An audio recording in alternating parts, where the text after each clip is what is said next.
that, you put your education.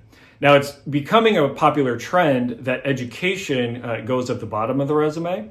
And that may be true for people with a few years of work experience where you're really highlighting that work experience. But I would say for college students, where you haven't had as much work experience, it still makes sense to put education really high up in the order of sections in a resume. So here you put the major, if you have a minor, but also list any relevant coursework that you could see being helpful in a future resume. It's, after you've had several semesters, it's easy to forget some of the course titles you've taken. But if you've taken a Photoshop class or an engineering class, or even things like physics or calculus might be relevant coursework if you're applying to certain kinds of jobs. So make a list of all just sort of like non-generic classes that could be relevant later. Put your GPA and any academic awards you've won, if you're on a dean's list or an honor roll or something like that. Now, the great thing about a resume bank is you don't have to worry about space. When you write your resume, it needs to be one single page, especially for college students. You can get away with 2 pages if you've got a lot of work experience, but for a college student, keep it to 1 page.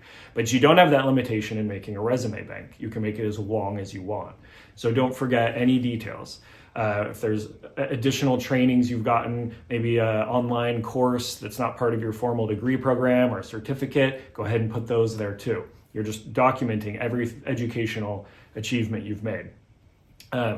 If you're a freshman and you're going to be looking for like initial internships or campus jobs, then even some of the high school stuff will be relevant. But pretty quickly you'll start to archive the high school stuff as you make college level achievements. Next, we'll go your skills. So list both hard and soft skills. Hard skills are those easily quantifiable skills that you have, for example, specific software or maybe machinery how to use a 3D printer, for example. Soft skills tend to be the things that are more subjective and less quantifiable. So those might be things like people skills, but don't just write generic people skills. You want very specific ones. And I put a link here for the top most in-demand soft skills. So identify some of those that you would like to put in the resume and include them. And don't just pack it with too many skills. Make sure you have a blend of both hard and soft skills, but maybe 5 or 6 for each resume. And make sure the ones you pick are ones that job position is looking for.